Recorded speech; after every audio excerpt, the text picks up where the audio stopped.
Beat me and $200 million is yours. Richard glanced at Annie with amused curiosity. Well, he said lightly, you heard the offer. Annie shook her head immediately. No, sir. Her voice was soft, almost apologetic. Richard tilted his head. No? Annie looked down at her shoes before speaking again. I didn't mean to say anything before, she said. Daniel leaned forward slightly. You mean when you told me not to move the night? Annie nodded slowly. Yes, sir. Daniel chuckled. That little warning just saved my game. Richard gave a small laugh. More than saved it, he said. It cost me the whole match. The chessboard between them still held the final position. Daniel's queen stood beside Richard's trapped king. Annie quickly shook her head. No, sir. That wasn't me. Richard raised an eyebrow. Oh? I only said the move because it looked strange, she explained. I might have been wrong. Daniel smiled. But you weren't. Annie lowered her eyes again. I was just lucky. Sarah gently placed a hand on Annie's shoulder. She didn't mean any disrespect, Mr. Coleman, she said politely. She just spoke without thinking. Richard waved the concern away. Oh, I'm not upset. In fact, he looked entertained. He leaned forward slightly, studying Annie with interest. You saw a mistake in a chess game you weren't even playing, he said. That's impressive. Annie shook her head again. I don't really know how to play like you do. Daniel chuckled softly. She's modest too. But Annie continued honestly. I didn't beat you, she said to Richard. Mr. Brooks beat you. Daniel lifted his glass. I like this kid. Annie added quietly. I just said something that helped him. It could have been wrong. Richard watched her carefully. There was no arrogance in her voice, no excitement about the attention, no sign that she understood the strange situation unfolding around her. Richard leaned back again and crossed one leg over the other. Well, he said slowly, that's exactly why I want to play you. Annie's eyes widened. Oh. No, sir. Daniel laughed. Probably the smartest answer you'll hear today. But Richard only smiled wider. Why not? Annie answered without hesitation. I'm not good enough. You seemed good enough a few minutes ago. That was just luck, Annie said.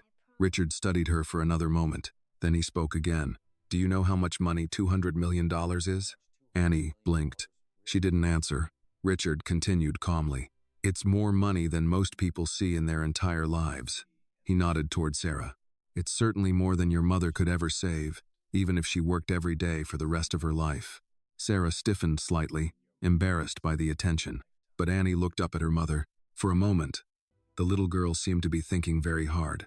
She had watched her mother work late nights. She had seen her come home tired. She had heard quiet conversations about bills and rent and groceries. $200 million. She didn't fully understand the number, but she understood one thing. It was enough to change everything. Richard leaned forward slightly and rested his hands on the chess table. So, he said calmly, let's make it simple. He gestured toward the board. Beat me at chess. He paused. And $200 million is yours. Daniel shook his head, laughing quietly. You're insane. But Richard didn't take his eyes off Annie. Well? He asked. The little girl looked at the chessboard, then at her mother. Sarah didn't speak, but Annie could see something in her mother's eyes. The kind of hope that usually never visits people like them. Annie swallowed softly. Then she nodded. Okay, she said quietly. I'll try. Richard Coleman smiled. For the first time that afternoon, the real game had begun. For several seconds after Annie agreed to play, no one in the room moved. Richard Coleman leaned back slowly in his chair. The faint smile on his face remained, but it had changed slightly. Well, he said at last, clapping his hands softly once. Looks like we have a game. Daniel Brooks let out a low laugh from across the room. I still can't believe this is happening, he said. You're actually about to play chess with the housekeeper's kid for $200 million. Richard shrugged. Money only matters if you're afraid to lose it. Daniel lifted his glass and took a sip of bourbon. I'll remember you said that. Richard leaned forward and began resetting the chessboard. One by one, the pieces returned to their starting squares with quiet clicks against the polished wood. White pieces facing Annie, black pieces facing him. He glanced up. Have you ever played on a board like this before? Annie shook her head gently. No, sir. Her voice was calm, but her hands rested quietly in her lap as she looked down at the chessboard. The pieces were carved from dark ebony and pale ivory-colored wood, heavier and more detailed than anything she had seen before. The knights were shaped like small horses with carved manes. The rooks looked like miniature castle towers. Daniel stepped closer to the table, folding his arms. "Well," he said, "this might be the most expensive chess game in American history." Sarah still stood near the wall, watching carefully. She didn't understand chess very well, but she understood something else. The room had changed. The air felt heavier now, as though something important had quietly stepped into the space between the two players. Richard gestured toward the board. "Go ahead," he said. "You can take white." Annie looked at the pieces for a moment. Then she slowly reached forward. Her fingers gently pushed the pawn in front of the king 2 squares ahead. "Avier." Daniel raised an eyebrow. "Well now." Richard didn't react. He immediately slid his pawn forward in response. The Sicilian," Daniel said softly. Richard smirked. "Let's see if luck understands openings." Across the board, Annie simply watched. She didn't respond immediately. Instead, her eyes moved slowly across the squares, studying the position. Then she developed her knight. Richard developed his. Move by move, the game began to take shape. At first, Richard played quickly, confidently. He had played thousands of games in his life. Chess tournaments in college, friendly matches with investors, late-night games during long negotiations. But Annie moved differently. She didn't rush. Every move came after a moment of quiet thought.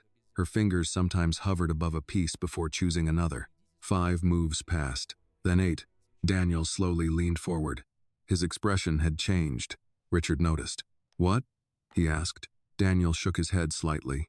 "Nothing yet," but his eyes remained on the board. Richard made another move. Annie responded. Another, then another. Finally, Daniel spoke again.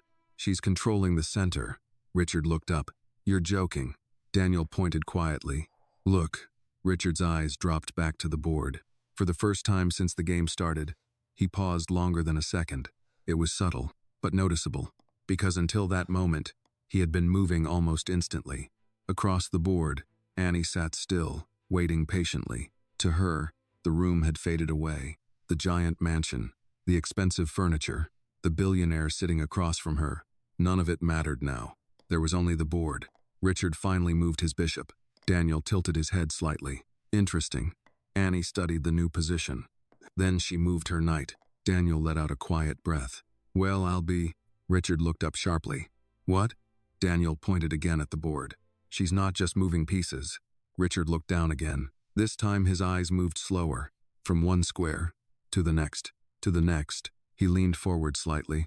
For the first time since the game began, Richard Coleman was no longer smiling. Across the room, Sarah noticed. She didn't know exactly what was happening on the board, but she recognized the look on Richard's face. It was the same look she had seen on businessmen visiting the house before. The moment when confidence turns into concentration. 10 more seconds passed. Then Richard made his next move. Across the board, Annie looked carefully at the new position. Outside, the wind rustled through the maple trees. Inside, the grandfather clock ticked softly. Daniel spoke again, this time barely above a whisper. "You know what the strange thing is?" Richard didn't look up. "What?" Daniel watched Annie quietly. "She's not playing like someone guessing." Richard's eyes stayed on the board. The silence grew thicker. Then Annie reached forward and made her next move. Daniel blinked. Then he laughed quietly. "Well," he said softly, "that's something." Richard looked down at the board again, and this time, he saw it. The game was no longer simple. It was no longer amusing. And for the first time that afternoon, Richard Coleman realized something unexpected. The person sitting across from him might actually be a real opponent. If this moment surprised you, please like the video and share your thoughts in the comments. Tell us where you are watching from. And do not forget to subscribe to the channel for more powerful stories like this. Across the room, the golden sunlight continued fading into evening, and the game had only just begun. Richard Coleman did not like being surprised. In business, surprise usually meant someone had hidden a number, buried a risk, or lied about the terms. In private life, surprise usually meant inconvenience. He had built his career by staying 3 moves ahead of everyone else, by seeing patterns before other men even noticed they were standing inside one. That was why the feeling now was so unpleasant. He sat in his leather chair, eyes fixed on the chessboard, studying the latest position Annie had created with a calm that no longer looked childish to him.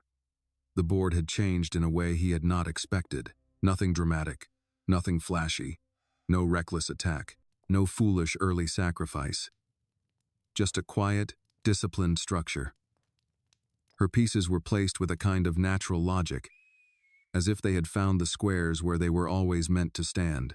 Daniel Brooks, still leaning near the fireplace with his bourbon glass in hand, watched the board and let out a low whistle. "That," he said, "is not luck." Richard did not answer. He moved a pawn. The piece clicked against the board with more force than he intended. Across from him, Annie lowered her eyes, studying the new position with the same focused stillness she had shown from the first move. She did not fidget. She did not glance at the adults for approval. She did not seem impressed by the room or the man sitting across from her. The chessboard held all of her attention, and somehow that unnerved Richard more than open confidence would have. Sarah remained near the wall, one hand pressed lightly against the front of her uniform apron. She could not have explained the position on the board or named the opening they were playing, but she knew enough about people to recognize when something had shifted. Richard's posture had changed. He was no longer lounging. He was sitting forward now, elbows close, jaw tighter than before. Annie made her move. A knight, developing with simple purpose. Daniel nodded to himself. Solid. Richard looked up. "You planning to comment on every move?" Daniel shrugged. "Only the good ones." Richard gave him a dry look, then returned his attention to the board. He tried to remind himself what this was. A game. An unusual little scene in his own house. An interruption to an ordinary afternoon. The daughter of his housekeeper had seen a tactical idea. That was all. Sharp eyes, good instincts, nothing more. But the board refused to support that comforting explanation. He played his bishop, probing at her kingside structure.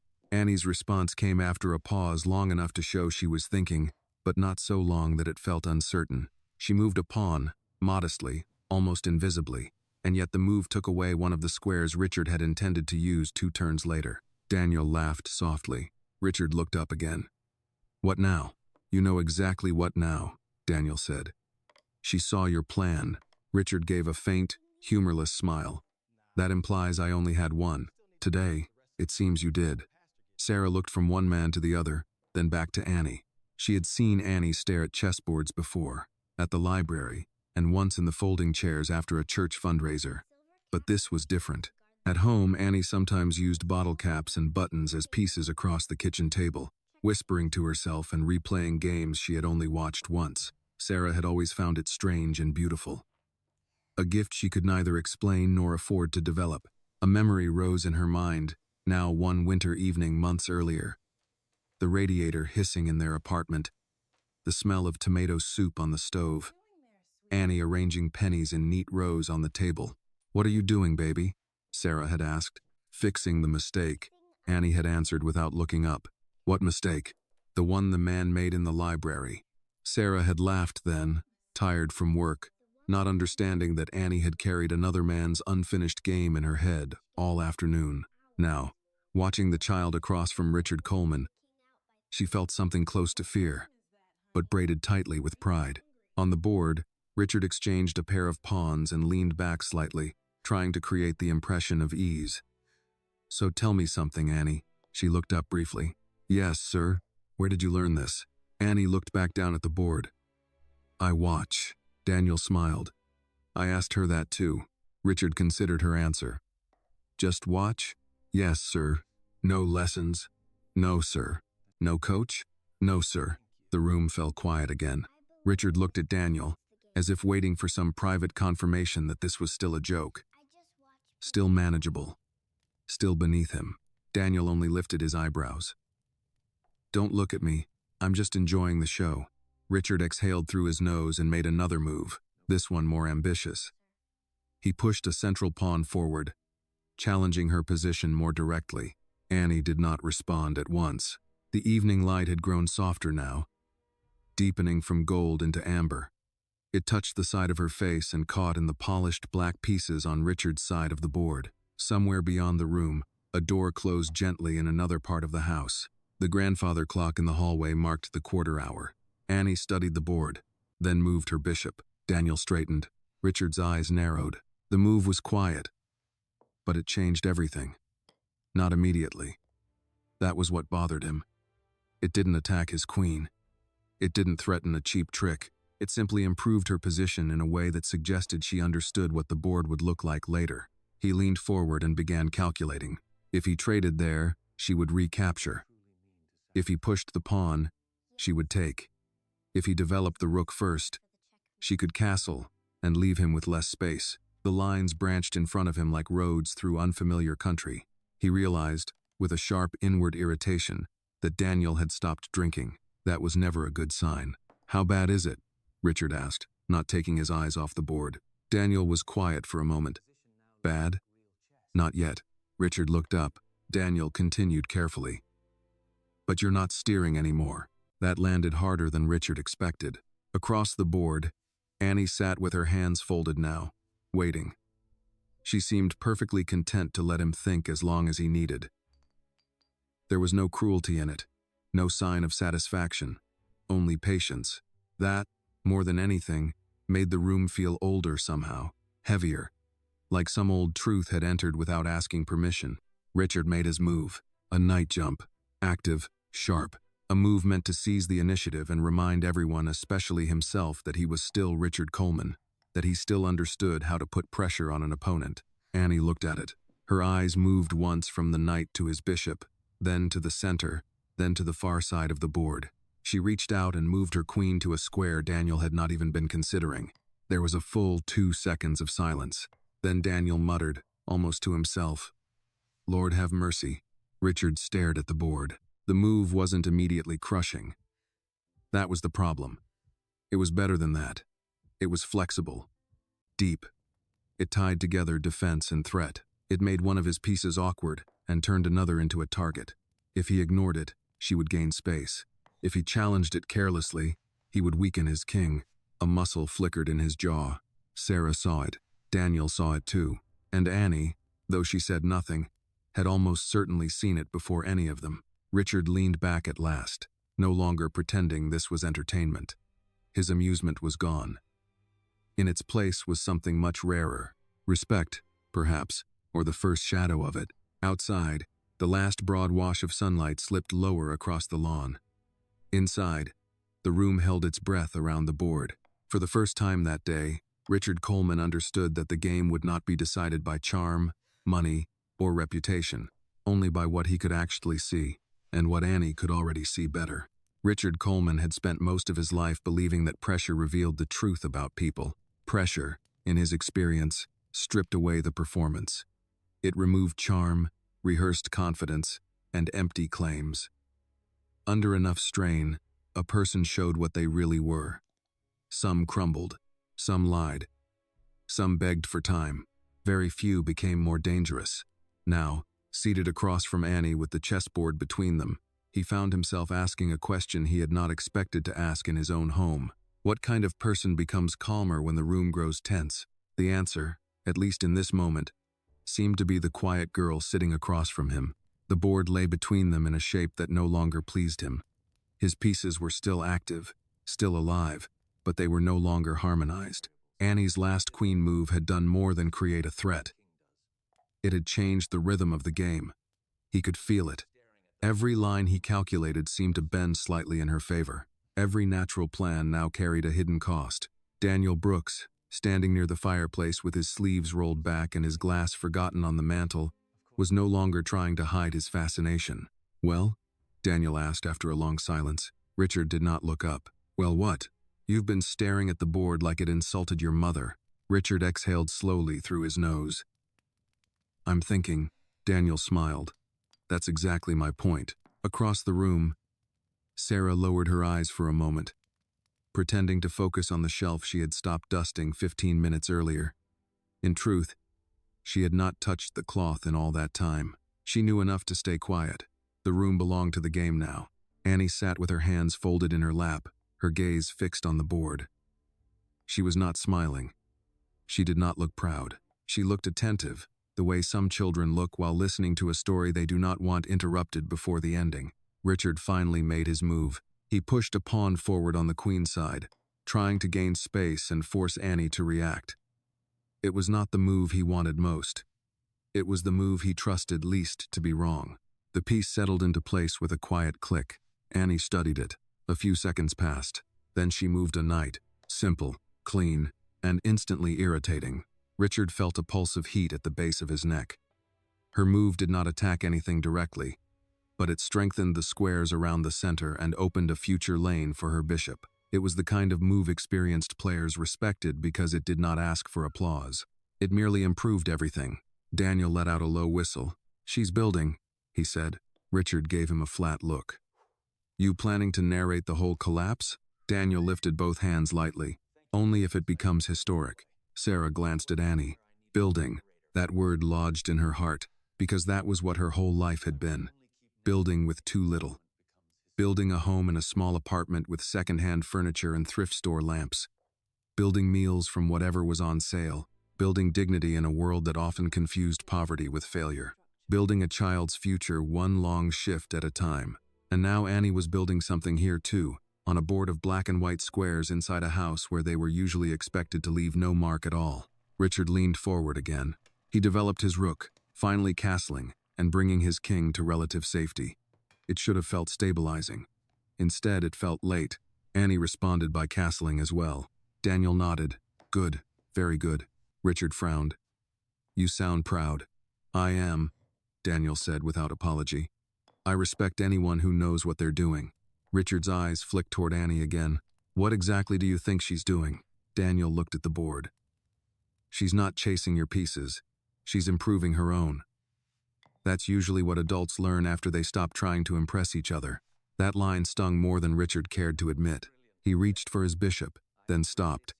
Reached toward a knight, then stopped again. For a moment he simply sat there, fingers hovering above expensive carved pieces, unable to find a move he liked. Across from him, Annie waited. Her expression was open, almost gentle. But there was no uncertainty in her patience. She was not waiting because she hoped he would make a mistake. She was waiting because she understood that thinking was part of the game and that each person deserved their turn to do it well. Richard suddenly remembered being 12 years old in his father's den in Hartford, standing beside a card table while two older men played chess under a yellow lamp. His father had not liked interruption, had not liked noise, had not liked many things, if Richard was being honest. But on the rare evenings when those games were played, young Richard had watched in complete silence, trying to understand why one move could make another impossible. He had not thought of that in years. Now the memory came back with a strange sharpness. He chose a move at last, a bishop retreat. Practical. Defensive. Daniel's eyebrows rose. "That's not your style." Richard kept his voice even. "Today isn't my usual day." "No," Daniel said quietly. "It isn't." Annie leaned in, studying the new arrangement. Her eyes moved from one side of the board to the other, lingering only briefly on Richard's king. Then she reached out and advanced a pawn near the center. Not far, just one square. But that one square challenged his bishop, restricted his knight, and hinted at pressure still to come. Richard looked at the board for several seconds, then laughed once under his breath. Daniel heard it. "What's funny?" Richard sat back slightly. "The fact that I know exactly what she's doing. And I still don't like it." Daniel smiled. "That's called being outplayed."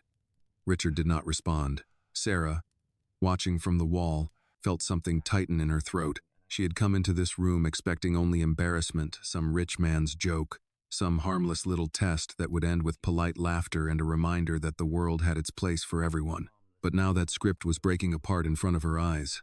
She remembered the first time Annie had asked why some people had so much more than others. They had been in line at the grocery store. Annie was younger then, staring at a magazine cover with Richard Coleman's face on it, beside the headline, "The Men Building America's Future." "Does he know us?" Annie had asked. Sarah had almost laughed. "No, baby." "Then how does he build our future if he doesn't know us?" Sarah had never found a good answer.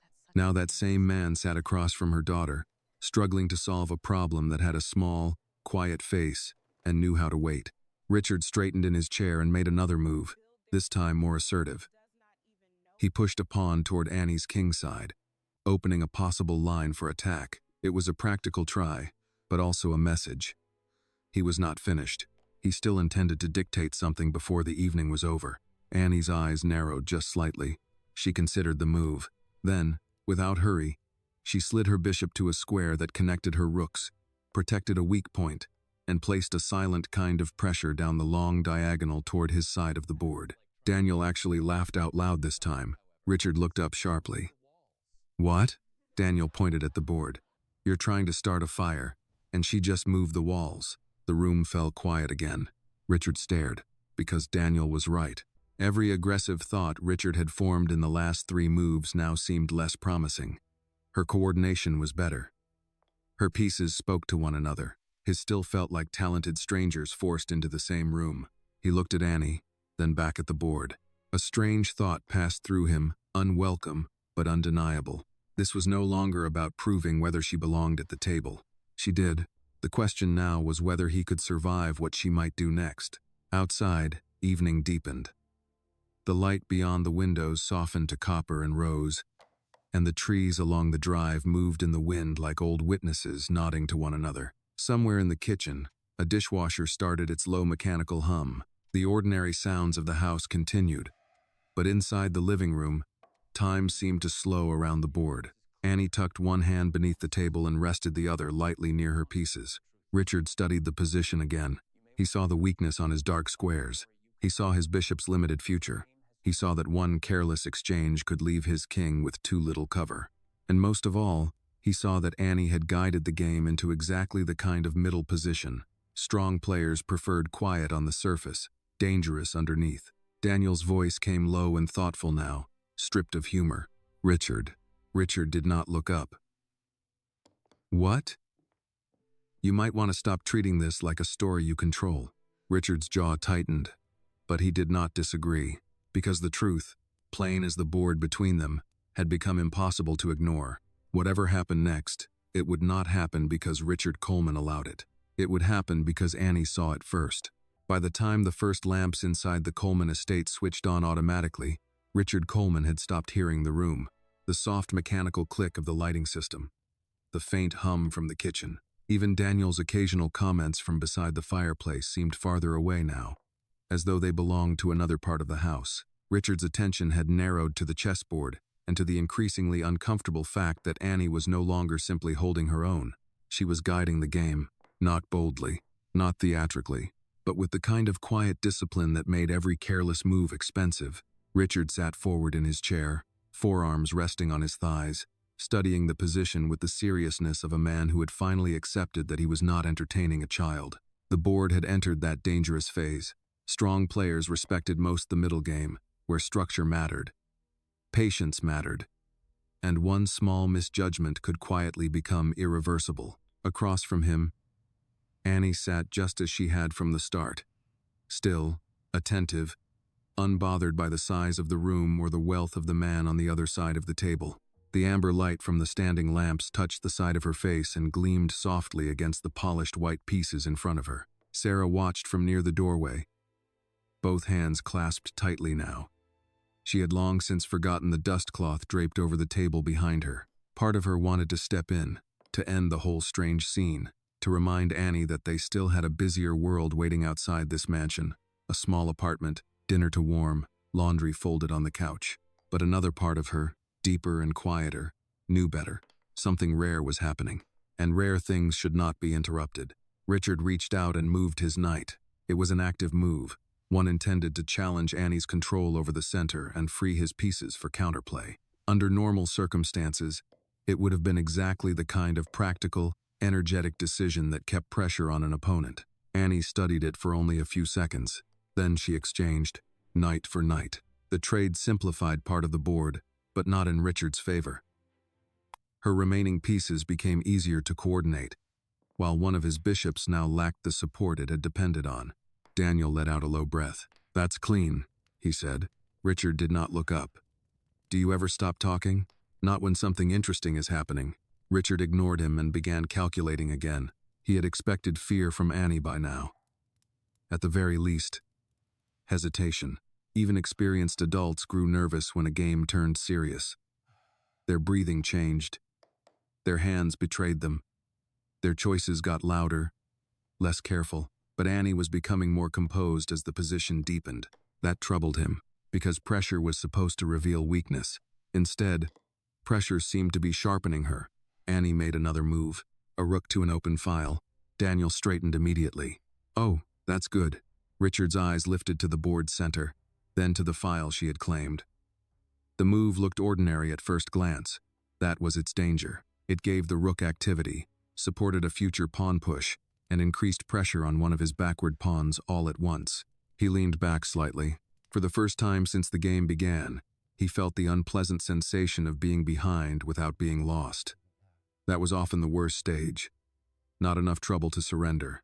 Too much trouble to dismiss. Sarah noticed the change in him too. She had cleaned Richard Coleman's office often enough to know the difference between his moods. There was the polished public charm he used with donors and magazine reporters. There was the clipped impatience he used with employees when numbers disappointed him. And then there was this quieter thing, the controlled silence that settled over him when he realized a situation was no longer bending to his will. She had rarely seen it, and never because of Annie. A memory came to her then, sudden and sharp. Annie at the kitchen table last spring, moving paper squares Sarah had cut from an old cereal box. "What are those?" "Chess pieces," Annie had said. "They look like paper." "They are paper." Sarah had laughed. "Then how do you know which one is which?" Annie had looked up with that serious little face of hers and answered, "Because they move different." That was Annie. She did not need things to be expensive to understand them. She only needed to see how they worked. Back in the present, Richard advanced a pawn on the king side, trying again to create imbalance, trying to force Annie into making a concession somewhere. He could not sit and absorb pressure forever. That was not his game, not his temperament, and certainly not how he had become who he was. Annie examined the new line carefully. Then, with no sign of alarm, she tucked her king into greater safety with a small defensive adjustment. A move so calm it seemed almost disrespectful. Daniel smiled to himself. Richard looked up. "What?" "She doesn't panic when you push," Daniel said. Richard's expression hardened. Noted. But Daniel was right. Every time Richard tried to create urgency, Annie answered with order. Every time he tried to complicate the board, she found clarity in it. The game had become a quiet argument between two ways of living. Richard believed in force, initiative, action, pressure. Annie believed in shape, patience, timing, and seeing what others overlooked. Richard studied the board again and decided he needed a sharper idea. He shifted his queen to a more active square, aiming at her king side and hinting at threats that might force her backward. For a brief moment, he felt better. Then Annie looked at the position and moved a pawn one square. One square, that was all. But the move closed one avenue of attack, supported a key central point, and gave her bishop a future that Richard had not fully appreciated until the pawn was already in place. Daniel shook his head slowly, almost in admiration. "That's how old men in parks beat lawyers," he murmured. Richard gave a dry, irritated laugh. "And what does that make me?" Daniel took a sip of bourbon at last. "At the moment, a man paying tuition." Sarah nearly smiled despite herself. Richard heard the line, but it did not fully land. He was already calculating again, and the deeper he went, the more one ugly truth emerged. He was running out of easy plans. His bishops were active but awkward. His queen had scope, but no clean breakthrough. His pawns on one side of the board were beginning to overextend, while Annie's pieces seemed to support each other naturally, as though each move she had made from the beginning had been preparing for this exact shape. He glanced at her hands, still steady. He looked at her face, still calm. No gloating, no fear, no hunger, just attention. That unsettled him more than arrogance would have.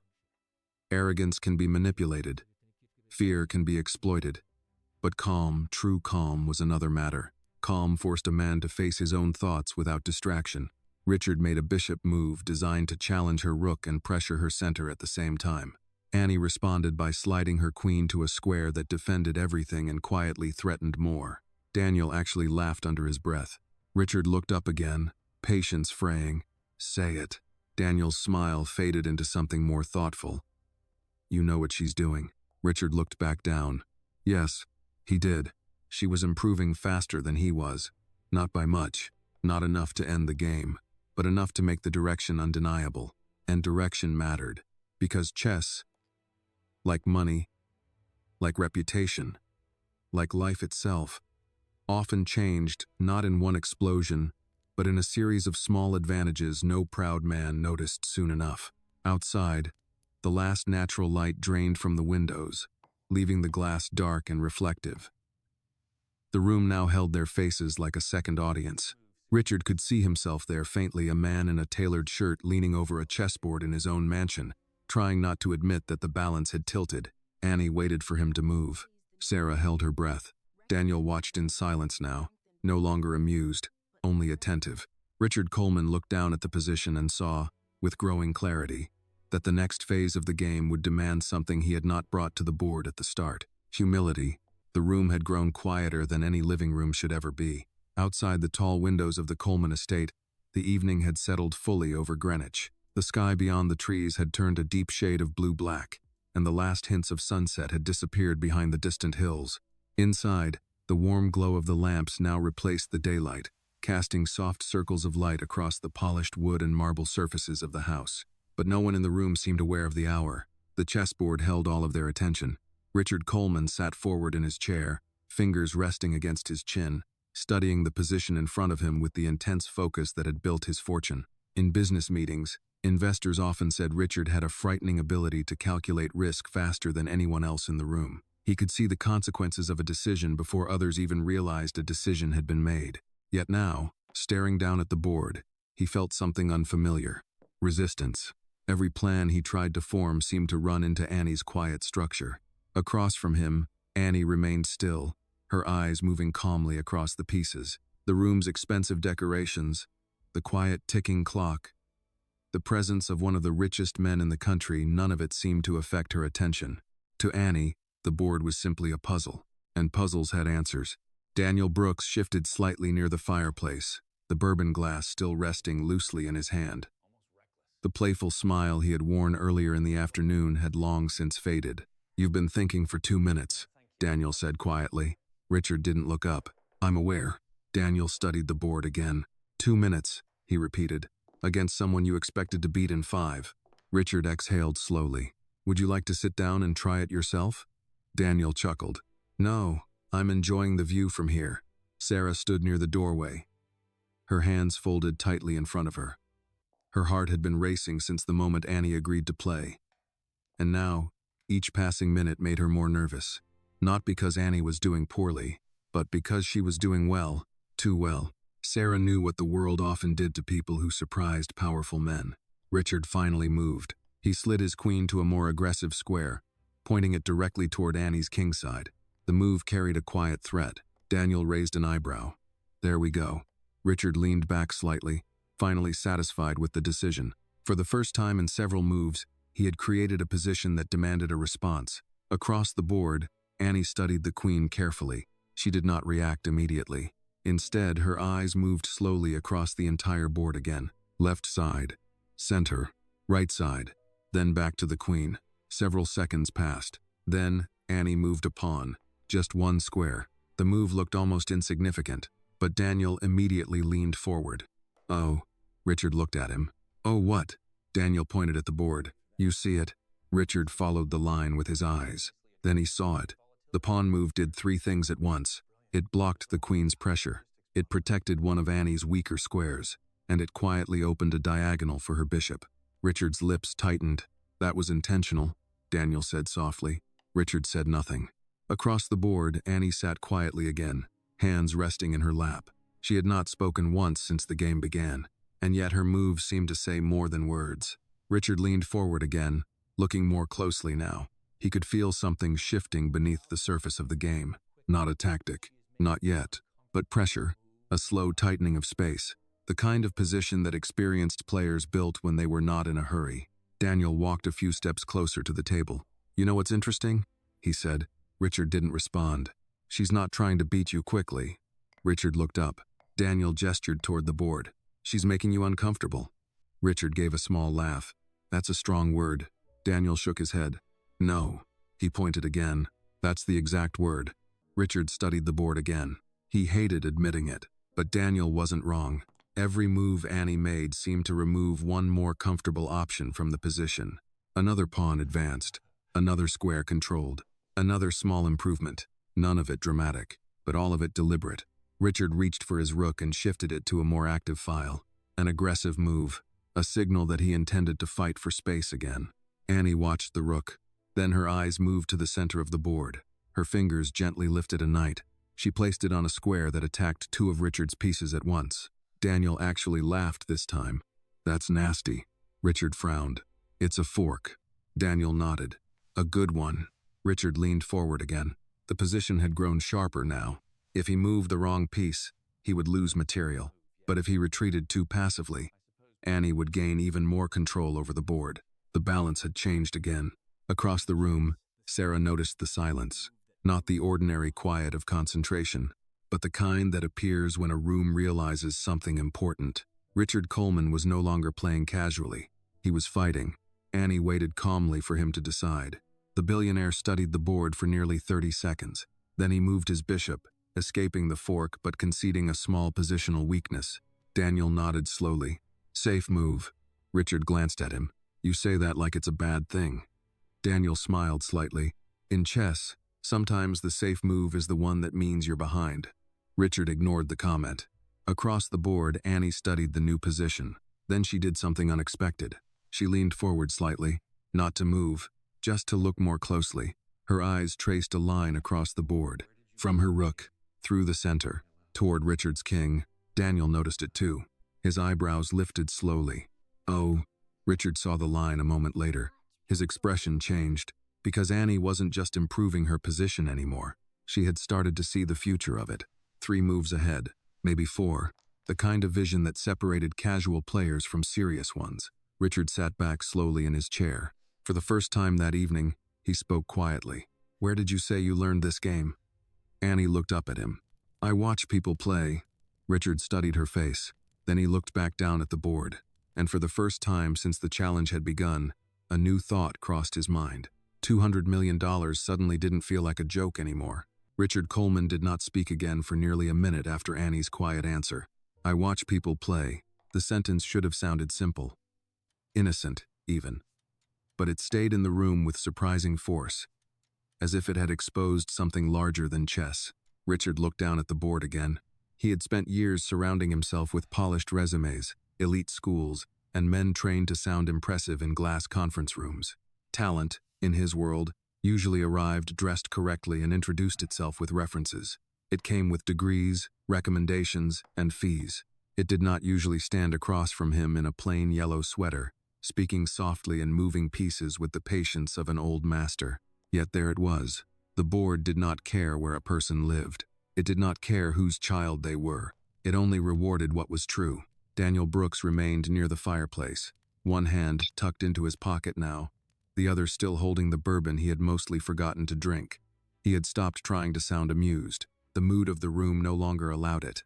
What had begun as an absurd challenge had become a serious contest, and everyone there knew it. Even Sarah, especially Sarah. She stood near the doorway with her shoulders slightly stiff, watching every move without fully understanding the language of the game. But she understood the emotional shape of it. She understood what it meant to see a person underestimated until the moment the truth became too obvious to dismiss. She had known that feeling herself, not on chessboards, but in offices, in waiting rooms, in school meetings where people heard her job title before they heard her voice. Now her daughter sat across from Richard Coleman, and the man who usually made others uncomfortable had begun to look uncomfortable himself. On the board, Richard considered the line Annie had begun to suggest with that last quiet look of hers. His rook had activity, yes. His queen still had scope, but his king's position had become less comfortable than he liked, and Annie's pieces were finally starting to point in the same direction. That bothered him, a lot. He chose a practical move, sliding his H-pawn 1 square to give his king a little breathing room and blunt the diagonal she had opened. It was not ambitious. It was not sharp. It was insurance. Daniel noticed that immediately. "Careful," he said softly. Richard looked up.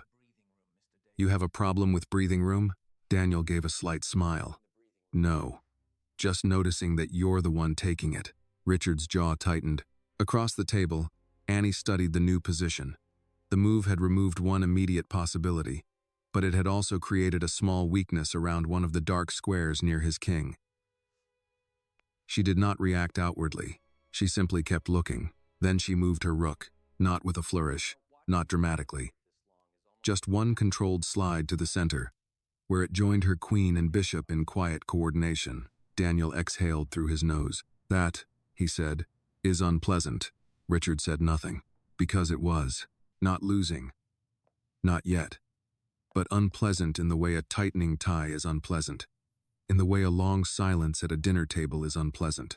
In the way a question is unpleasant when a man already suspects the answer. Richard leaned in closer and began calculating again. If he exchanged rooks now, he would ease some pressure.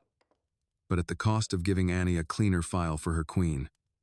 If he ignored her build-up, he risked letting her control too much of the center. If he tried to counterattack on the queen side, he might simply be racing too slowly. He hated positions like this. They required humility before they required brilliance. And humility had never been his favorite discipline. A memory flickered through him, then college. Late one winter night, a cramped dorm room smelling of pizza and cold air. A classmate across from him at a cheap folding table. Richard had been losing that game too. Slowly, positionally. The sort of loss that made a man feel stupid before the checkmate even arrived. He had knocked over his king in irritation and said something arrogant about wasting time on small games. The classmate, a scholarship student from Detroit, had looked at him and said, "Small games tell the truth about big men." Richard had never forgotten the sentence. He had simply chosen not to live by it. Now, staring at Annie's rook in the center of the board, he felt that old line come back with unwelcome clarity. Daniel took another step closer. You're late on one side, exposed on the other, and she's improving faster than you are. Richard looked up with a cold expression. That sounded rehearsed. It wasn't, Daniel said. I'm just being honest. Richard glanced at Annie. And what do you think? For the first time in several minutes, Annie looked up from the board to meet his eyes. I think, she began, then stopped. Richard waited. She lowered her gaze again. I think I should keep looking. Daniel let out a soft laugh. That may be the most respectful answer anyone has ever given while quietly strangling another person's position. Sarah almost smiled despite the tension in her chest. Annie studied the board again as Richard made his next move. He activated his queen more aggressively now, sliding it toward the king side to create the appearance of threats, perhaps even some real ones. It was a move of experience, one intended to muddy the waters, to force Annie to defend and maybe, just maybe, to rush. But Annie did not rush. She saw the queen, she saw the line behind it, and then she made the first move of the night that visibly changed the room. She sacrificed a bishop. Daniel straightened so sharply his glass nearly slipped from his hand. Sarah inhaled. Richard's eyes narrowed. The bishop had not been hanging. Annie had given it up deliberately, placing it where Richard could take it with a pawn. For 1 second, the move looked impossible. For 2 seconds, it looked foolish. By the third, Richard began to understand why it wasn't. The sacrifice opened a file toward his king. It dragged one of his pawns out of structure, and most dangerously, it cleared a line for her queen and rook to work together with startling force. Daniel whispered, almost to himself. Good Lord. Richard did not move. He looked at the bishop, then at Annie, then back to the bishop. Did you mean that? He asked quietly. Annie looked at the board. Yes, sir. There was no pride in the answer. No trembling either. Just certainty. Richard leaned back slightly, thinking, a normal player might refuse the sacrifice if it seemed dangerous. But refusing it carried its own risks. The bishop now sat deep in his territory, active, irritating, and strategically poisonous. If he did not take it, Annie would continue building with initiative. If he did take it, he would accept the complications she had prepared. Daniel broke the silence. You know what the worst part is? Richard did not look up. I can guess. She knew you'd have to think about taking it, which means she probably already calculated both versions. That sentence landed like a stone dropped into still water, because Richard knew Daniel was probably right. He looked again at the board, at the bishop, at the file opening toward his king, and in that moment he understood something that had not been true when this game began.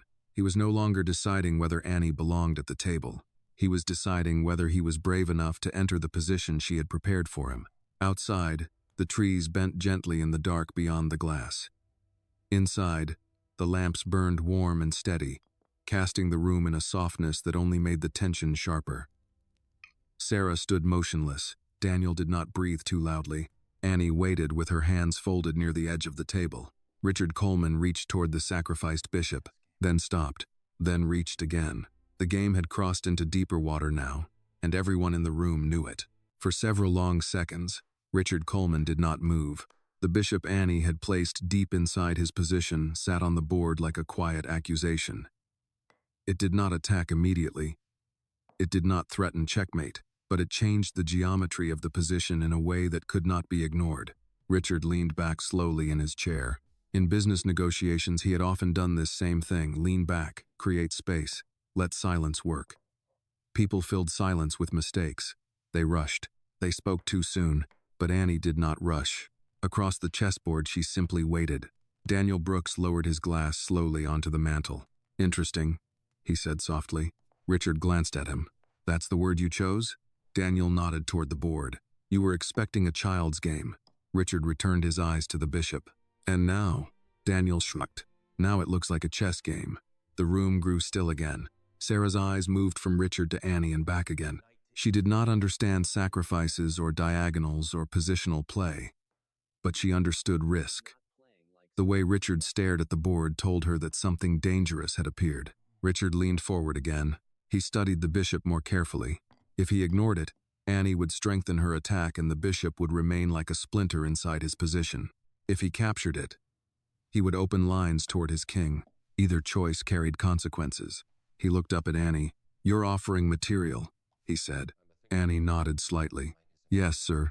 You know I can take it." "Yes, sir." Richard tapped one finger lightly on the table. "And you still played it." "Yes, sir." Daniel gave a quiet chuckle. "That's confidence." Annie shook her head gently. "No." Richard's eyes narrowed. "No." Annie looked back down at the board. "It just seemed like the right move." Daniel smiled. "That may be the most dangerous sentence in chess." Richard exhaled slowly. Then, after one last calculation, he reached forward and captured the bishop. The pawn moved. The bishop disappeared from the board. For a moment, nothing happened.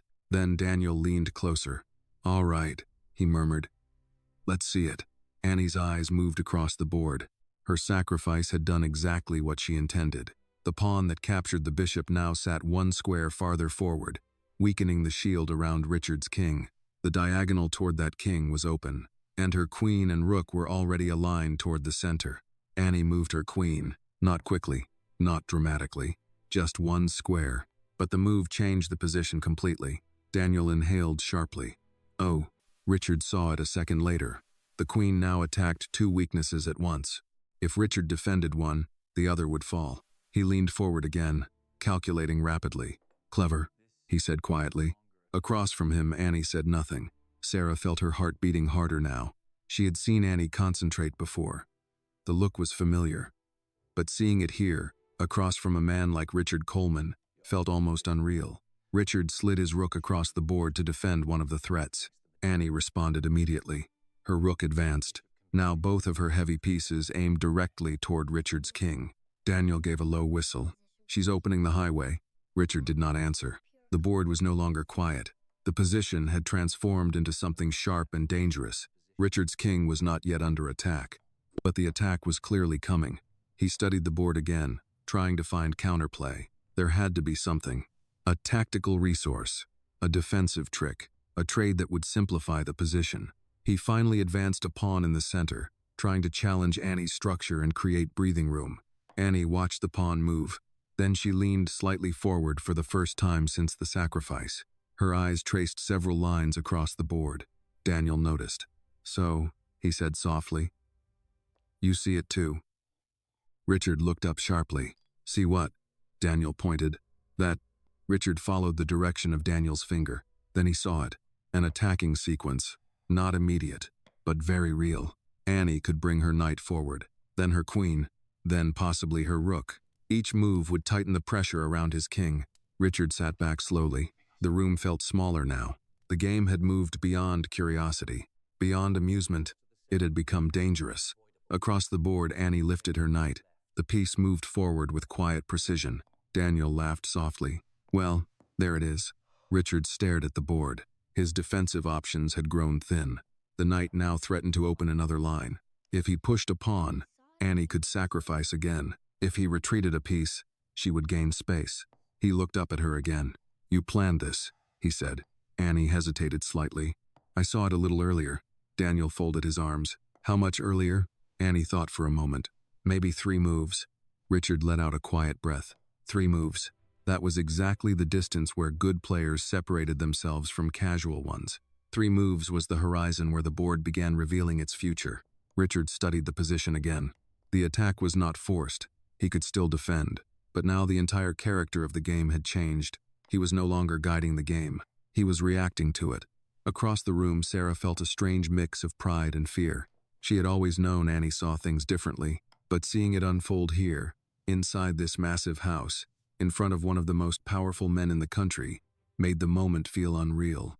Richard finally moved again, sliding his queen into a defensive square to guard his king. It was the safest move he could find. Daniel nodded. "Solid." Richard glanced at him. "You sound relieved." Daniel smiled slightly. "I am." Richard returned his attention to the board. Across from him, Annie studied the new position carefully. Then she moved a pawn. A small move, but the pawn now supported her knight and opened another path for her rook. Daniel shook his head slowly. "She just keeps improving." Richard leaned back again, staring at the board. The truth had become impossible to ignore. This was no accident, no lucky guess, no childish intuition. Annie was playing real chess, and the position was beginning to tilt. Outside the mansion, the wind moved softly through the trees. Inside, the room held its breath again, because the attack Annie had begun was only just starting to unfold. By now, the room no longer felt like Richard Coleman's. It still held his furniture, his lamps, his paintings, his glass of bourbon cooling untouched on the mantel. It still carried the quiet authority of wealth in every polished surface and carefully chosen object, but the atmosphere had shifted so completely that ownership no longer seemed to matter. The room belonged to the game, and the game, little by little, had begun to belong to Annie. Richard sat very still, staring at the board as if it had changed shape while he wasn't looking. In a way, it had. Positions did that sometimes. They crossed a hidden line. One moment they looked manageable, the next they seemed to reveal an entirely different truth. His king was not under direct attack yet, but the pressure around it had become undeniable. Annie's rook had found activity. Her queen had better coordination. Her knight sat forward like a patient witness waiting to testify. Daniel Brooks, who had long since stopped pretending any of this was amusing, stood with his arms folded and his face turned toward the board. He had seen enough high-level chess over the years to recognize the difference between danger and disaster. This was still danger, but it was growing. Richard made a move at last. He slid a bishop back toward the center, a defensive retreat that also opened a line for his rook. It was careful, practical, and slightly bitter in character, the sort of move a man made when he no longer believed in attack but still hoped to survive with dignity. Daniel nodded once. "Reasonable." Richard did not look at him. "You sound surprised I'm still capable of that. I'm surprised you're willing to admit you need it." Across the board, Annie lowered her eyes and studied the new arrangement. The bishop's retreat had strengthened one part of Richard's position, but it had also surrendered something else. Initiative. He was no longer asking the questions. He was answering them. That mattered, because Annie had always been good at seeing what happened after people chose the wrong answer. Sarah watched in silence near the doorway, her fingers pressed together so tightly that the tips had gone pale. She could feel the emotional direction of the room now, even without understanding every move. Richard was defending. Annie was advancing. Daniel, who had started the afternoon as a spectator to a rich man's joke, was now watching with the solemn attention of someone witnessing a truth unfold. A memory came to Sarah, then summer heat. The public library. The old air conditioning rattling overhead. Annie standing beside a table where 2 retired men played chess every Thursday morning. One of them, Mr. Lewis, had looked up and said, "Your girl sees the board before the board knows what it is." Sarah had smiled politely, not really knowing what to do with that kind of praise. People often said kind things about children, but this now, in Richard Coleman's living room, did not feel like kindness. It felt like evidence. Annie moved her queen. The shift was small, almost delicate. Yet the effect on the position was immediate. Her queen now lined up with the rook more clearly, and one of Richard's defensive pieces was suddenly overloaded, doing too many jobs at once, protecting too many weak points. Daniel let out a soft breath. That's uncomfortable. Richard saw it instantly. If he defended the bishop, the rook became vulnerable. If he guarded the rook, a weakness near his king would deepen. If he traded queens under the wrong circumstances, Annie's rook and knight would still carry enough activity to leave him in a cramped endgame. He leaned forward and pressed a thumb lightly against his lower lip, thinking. The lamps cast a warm amber light over the board, making the black pieces seem darker and heavier than before. The windows behind Annie had turned into mirrors now, reflecting the room back onto itself. In the glass, Richard could see a faint image of his own posture, head lowered, shoulders slightly drawn in, the stance of a man working harder than he wanted anyone to know. He made another move. This time it was his rook, shifting across to protect the back rank and challenge Annie's control over the file. It was better than the bishop retreat, more active, more like him. Daniel nodded again. Better. Richard finally looked up. Am I allowed your approval now? Daniel gave a thin smile. I'm not approving. I'm observing. Across from them, Annie studied the rook. She did not touch a piece right away. Instead, she looked at the center first, then the king side, then back to the rook. Her gaze always moved that way, never to the obvious threat alone, but to the whole shape around it. That was the part that disturbed Richard most.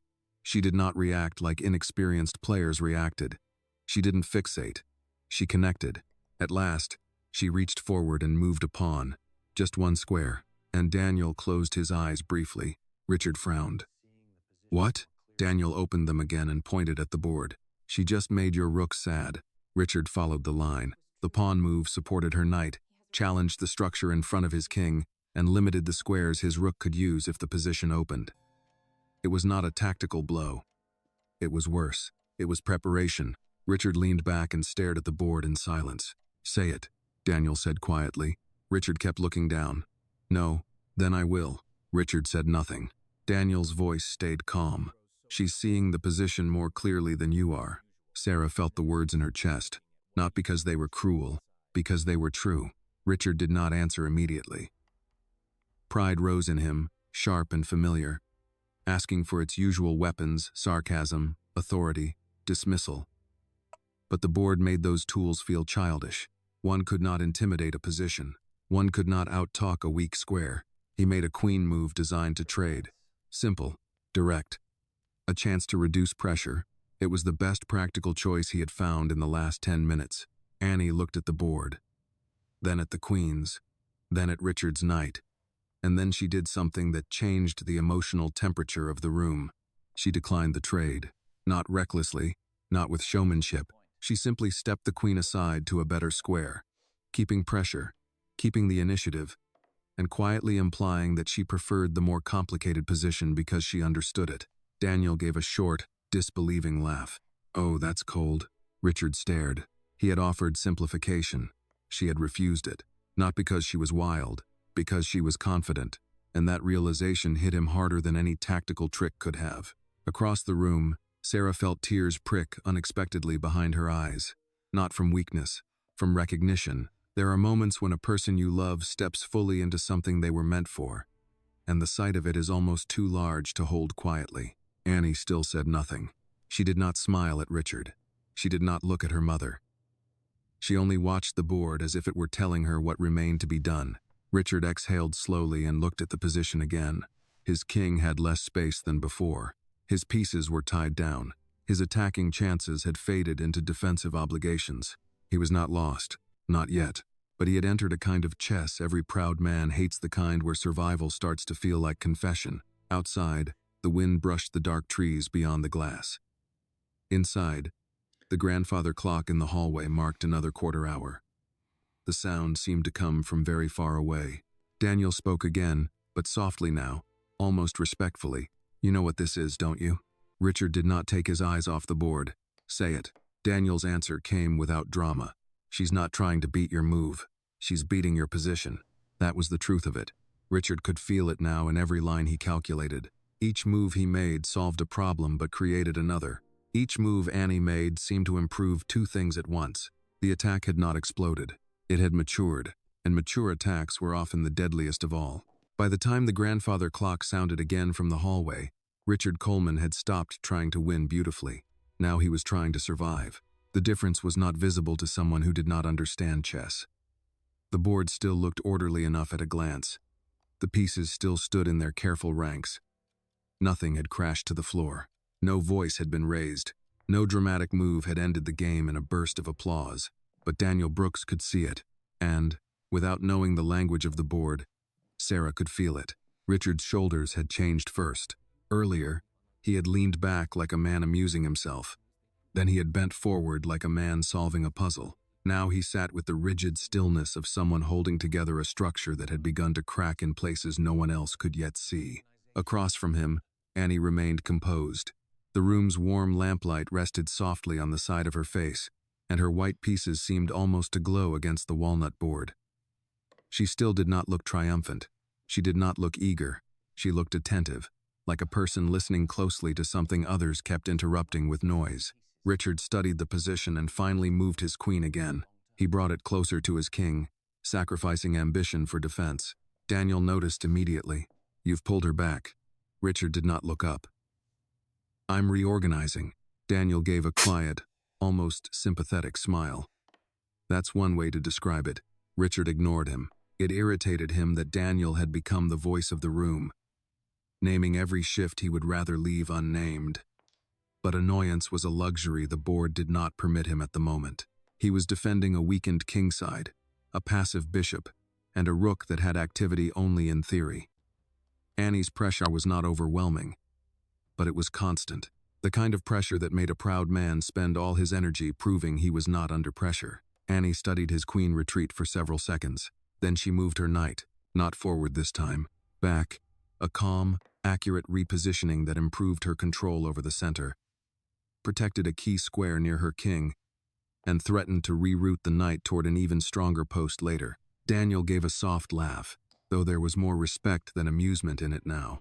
"She's not chasing anything," he said. "She's just making the whole board belong to her." Richard's eyes flicked up. "Do you ever hear yourself?" "Yes," Daniel said. "That's how I know when I'm right." Sarah watched Annie's hand return quietly to her lap. There was something in that small movement that touched her more deeply than she expected. Annie did not pounce. She did not hurry. She simply improved. Sarah had spent years living that way herself, making what she could better, little by little, without praise and without witness, straightening what others ignored, protecting what mattered with whatever strength she had left. Maybe that was why the game no longer looked like a game to her. It looked like the difference between people who had always been given room and people who had learned to create it. Richard leaned over the board and saw that Annie's night retreat had made several of his ideas weaker at once. A queenside expansion now carried more risk. A queen trade would still favor her structure. Even his bishop, active in appearance, had no meaningful target. He made a rook move. It was practical and a little grim, bringing the rook to a more defensive square on the back rank while also guarding an entry point Annie had been preparing to use. Daniel nodded once. "Necessary." Richard did not answer. Annie considered the move, then advanced a pawn in the center. One square, another small tightening. Daniel looked up toward the ceiling for a moment and let out a breath. There it is again. Richard's expression hardened. "What?" "She takes space and patience at the same time." Richard looked back down. The pawn move attacked nothing immediately, yet it changed the position in a dozen quiet ways. It reduced his bishop's mobility. It supported her rook. It hinted at opening lines only when it would suit her. Most irritating of all, it gave her a future while leaving him with maintenance. He was no longer playing for advantage. He was playing against accumulation. That kind of chess was exhausting. A memory rose in him then, unwanted and sharp, his first year building the company. Sitting in a small office with borrowed chairs and a door that stuck in humid weather. An older investor had looked over his projections and said, "Young man, your biggest problem isn't ambition. It's contempt. You think everyone slower than you is stupid." Richard had disliked the man instantly, even more because, sometimes, the criticism had landed close to truth. Now, across from Annie, With the board turning slowly against him, he felt the old sting of being measured accurately. Daniel moved away from the fireplace and came to stand a little closer to the table. He no longer held the bourbon. He had set it aside. "This is where people usually panic," he said quietly. Richard looked up. "Is that advice?" "No. Observation." His gaze shifted to Annie, but she doesn't seem to do that. Annie did not respond. She was still watching the board. Richard made another move bishop to a more active diagonal, a practical attempt to improve at last instead of merely patching weak spots. It was one of the better moves he had found in some time, and he knew it the moment he played it. Daniel saw that too and gave the smallest nod. Good. For the first time in several minutes, Richard felt a flicker of relief. Then Annie looked at the bishop. She looked at the diagonal. She looked at the back rank. And she moved her queen. The piece slid into place with a soft click that seemed much louder than it should have been. Richard stared. Daniel went very still, because the move carried a threat that could no longer be answered with general ideas. It was specific now. Concrete. Annie's queen now coordinated with her rook in a way that pointed directly at the fragile dark squares around Richard's king. One inaccurate defense, just one, and the position would tip from unpleasant into dangerous in a hurry. Richard leaned forward sharply. For the first time in the game, he spoke without smoothness. "Did you see that before I moved the bishop?" Annie looked up at him, then back at the board. "Yes, sir." The answer settled over the room like a verdict. Sarah closed her eyes for half a second. Daniel turned his head slightly and studied Richard instead of the board. He had known this man a long time. He had seen him win negotiations, intimidate rooms, and turn uncertainty into confidence, with nothing but posture and timing. But this was different. Richard had finally met the rare thing money could not insulate a man from, a truth he had not prepared to hear. He began calculating faster now. Queen blocks, rook lifts, emergency exchanges. Every line seemed to hold together for a move or two, and then fray at the edges. Annie's pieces were coordinated. His were busy. Busy pieces always looked active until the moment one realized they were only overworked. He found a move at last. A queen block. Ugly, but necessary. He played it. Daniel exhaled. Still alive. Richard sat back slowly. "I intend to remain that way." Annie studied the position. She did not smile at the success of her attack or show disappointment that the first wave had been met. Instead, she looked at the board with the same expression she had worn from the beginning. Calm, searching, almost patient enough to be kind. Then she moved her rook, just one square, and Richard understood at once that she was not finished. The first attack had forced concessions. This next phase would ask whether those concessions were enough. Outside, the estate grounds lay under full dark now, the trees barely visible beyond the reflective glass. Inside, the lamps glowed warm and steady over a room that had ceased to be comfortable for anyone in it. Richard looked at the board and saw something he had avoided admitting all evening. He was no longer trying to outplay Annie. He was trying not to be outplayed completely. The move Annie made with her rook was so small that, to anyone passing the doorway, it would have looked meaningless. A single square, no dramatic capture, no flourish, no announcement. Yet the effect on Richard Coleman was immediate. He stared at the board and felt something cold move through his chest, because the rook move did not simply continue the pressure. It refined it. It brought Annie's pieces into even greater harmony, tightened control over the open line, and created the kind of threat strong players feared most, not the obvious one, but the one that left too many weaknesses to cover at once. Daniel Brooks saw it just after Richard did. His brows lifted, then slowly settled. "Oh," he said under his breath. "That's very good."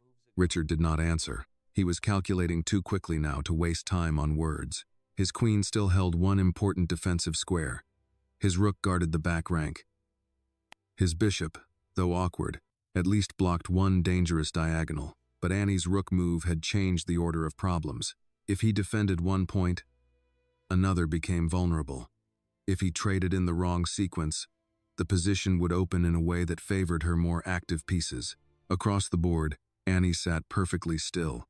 She had not changed at all. That was what made the moment so unsettling. Richard had changed. Daniel had changed. Even Sarah, standing quietly near the doorway, had changed. But Annie remained exactly what she had been from the first move onward. Attentive, calm, and uninterested in drama. Sarah watched Richard's face closely now. She had worked in his house long enough to know that he hated being watched when he was uncertain, yet tonight he could not avoid it. The board itself was watching him. Daniel was watching him, and though Annie's expression held no cruelty, her silence had become its own kind of witness. A strange thought came over Sarah then. All these years she had entered this home through the side door. She had cleaned rooms no guest ever saw, folded towels no one thanked her for folding, wiped fingerprints from glass no one else even noticed. She had spent so much time making herself small inside other people's comfort that she had almost forgotten what it looked like when Truth entered a room and took up space.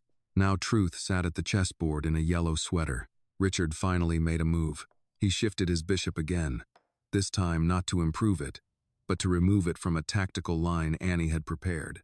It was a defensive maneuver, careful and a little desperate, and he knew the moment his fingers left the piece that it would not solve his position.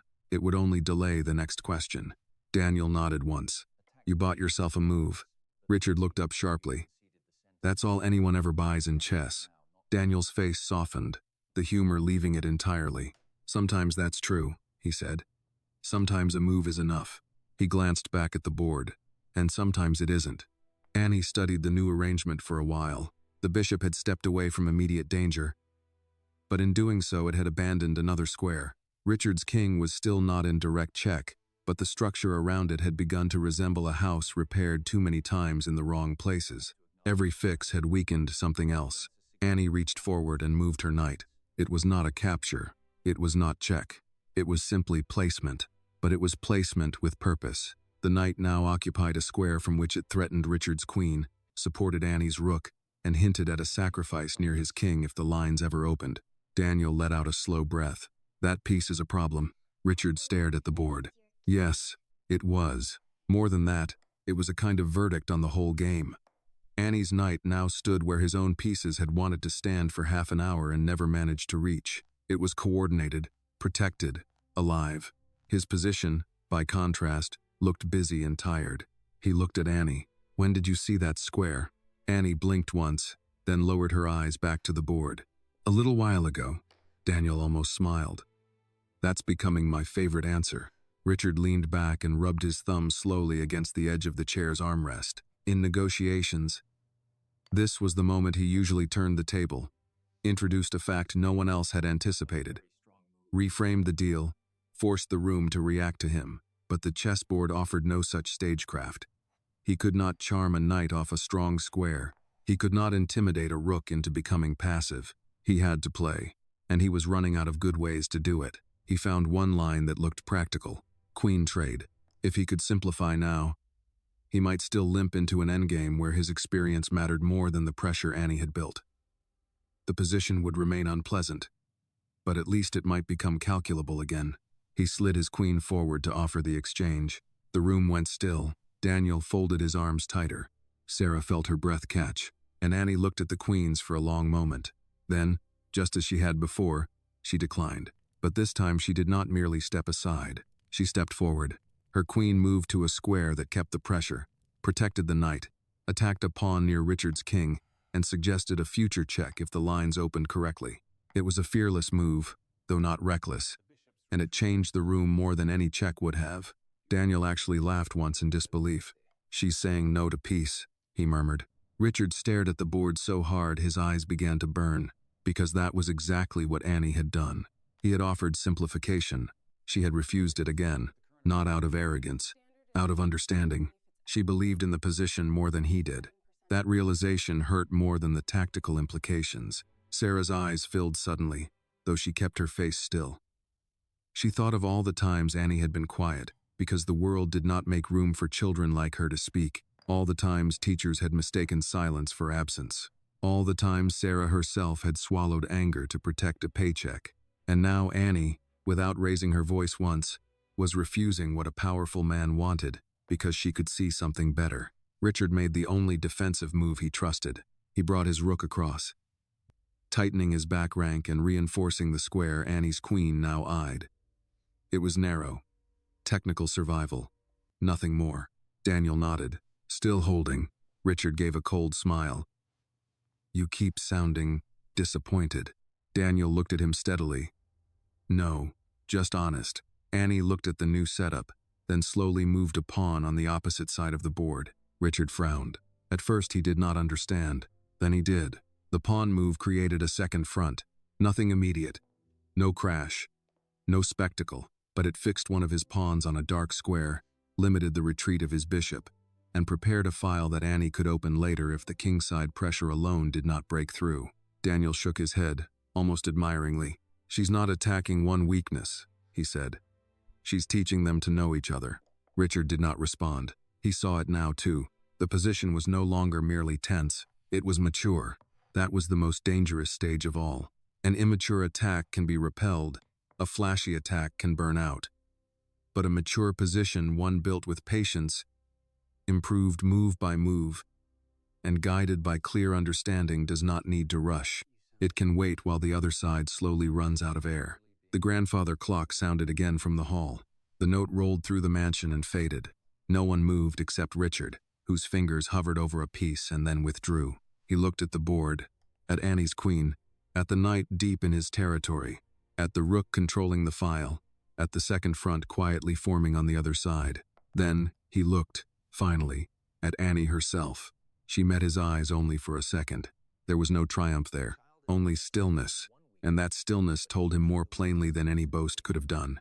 She already knew the game was entering its final truth. The house had grown so quiet that even the soft ticking of the grandfather clock sounded louder than usual. Richard Coleman sat motionless in his chair. For the first time that evening, he was not calculating variations. He was simply looking. The chessboard in front of him had become something different from the elegant game he had started an hour earlier. It no longer felt like a contest between two players testing skill or pride. It felt more like a map of decisions, some wise, some careless, leading to a place he had not expected to reach. Across the board, Annie sat exactly as she had since the first move. Still, patient, watching. The room's warm lamplight reflected softly off the pieces, making the white ones seem brighter than before. Annie's queen stood deep in the center. Her rook controlled the open file. The knight she had planted earlier still occupied its powerful square, supported by quiet pawns that had crept forward one square at a time throughout the game. Richard looked at his own position. His king had space, but not safety. His rook was tied down. His bishop was active in theory but trapped by responsibility. And his queen, once the proud centerpiece of his attack, had been reduced to guarding weaknesses. Daniel Brooks spoke softly from near the fireplace. Well, it was the only word he said, but it carried enough meaning to fill the room. Richard leaned forward again, resting his elbows on the table. He studied the board for nearly 30 seconds. The position had reached that rare moment where a chess player no longer searches for clever ideas. He searches for truth. And truth on a chessboard can be merciless. He moved his rook. It was the only move that prevented immediate disaster. The rook slid across the back rank to reinforce his king and guard against the pressure Annie's pieces had built. The move was careful, necessary, and deeply defensive. Daniel nodded once. That holds, for now. Richard did not answer. Across from him, Annie leaned slightly closer to the board. Her eyes moved slowly across the position. The rook, the queen, the knight, then Richard's king. The silence stretched longer. Sarah watched from the doorway with tears quietly gathering in her eyes. She did not try to wipe them away. She had long ago learned that some moments in life were too large to interrupt with embarrassment, and this was one of them. Annie finally reached forward. She lifted her knight. The piece moved 2 squares forward and 1 to the side. The knight landed with a quiet click. Daniel froze. Richard's eyes widened slightly, because the move had not simply attacked a piece. It revealed something much deeper. The knight now threatened a discovered attack from Annie's rook. At the same time, her queen suddenly lined up with Richard's king. Richard leaned closer to the board. His mind raced through the lines. If he moved the queen, the rook would break through. If he moved the rook, the knight would create a fork. If he pushed a pawn, the diagonal would open. He followed the variations again, and again, and again. Every line ended the same way. He leaned back slowly. The truth had finally arrived. Daniel whispered the word before Richard could. Mate. Sarah covered her mouth softly. Richard stared at the board. He had seen thousands of chess positions in his life, but this one carried a strange weight. The checkmate was not loud. It was not dramatic. It was simply unavoidable. He looked up at Annie. She was not smiling. She was not celebrating. She was just waiting, respectfully, as if she understood that accepting a truth sometimes required time. Richard looked back at the board once more. Then he did something he had rarely done in his entire adult life. He touched his king, gently, and laid it down on its side. "I resign." The words were quiet, but they filled the room. Daniel let out a long breath. "Well, I'll be damned." Sarah's tears finally fell freely down her cheeks, but Annie did not move. She simply looked at the board one last time, making sure the game was truly over. Then she looked up. Richard Coleman stood slowly from his chair. The billionaire who had started the evening laughing now looked very different. Not humiliated, not angry, just thoughtful. He walked around the table. Sarah instinctively stepped forward, unsure whether she should apologize, explain, or thank him. But Richard stopped in front of Annie. For a moment he simply looked at her. Then he extended his hand. "You won."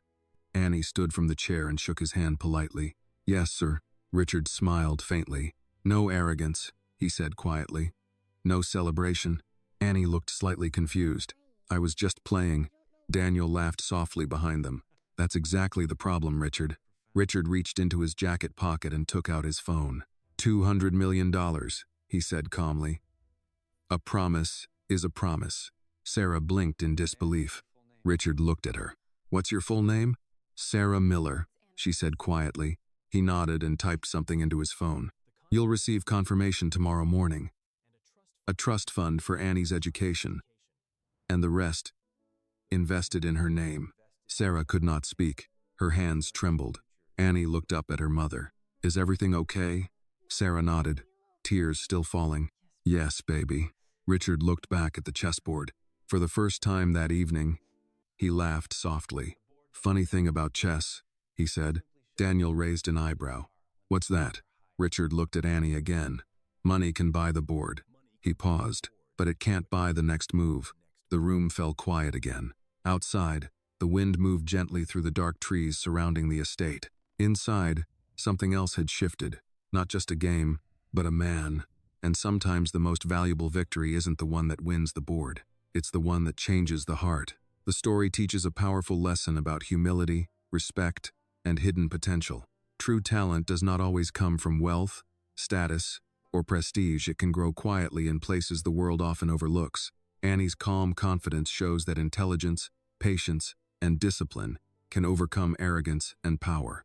At the same time, the billionaire's willingness to accept defeat reminds us that real greatness is not measured by money, but by the ability to recognize truth, respect others, and change when we learn something new. Sometimes the greatest victories are not about winning a game, but about discovering the value of people we once underestimated. This video is a work of fiction created with the assistance of artificial intelligence. All characters, events, and situations are not real and do not represent any actual people or true stories. The content is intended for storytelling and emotional illustration only.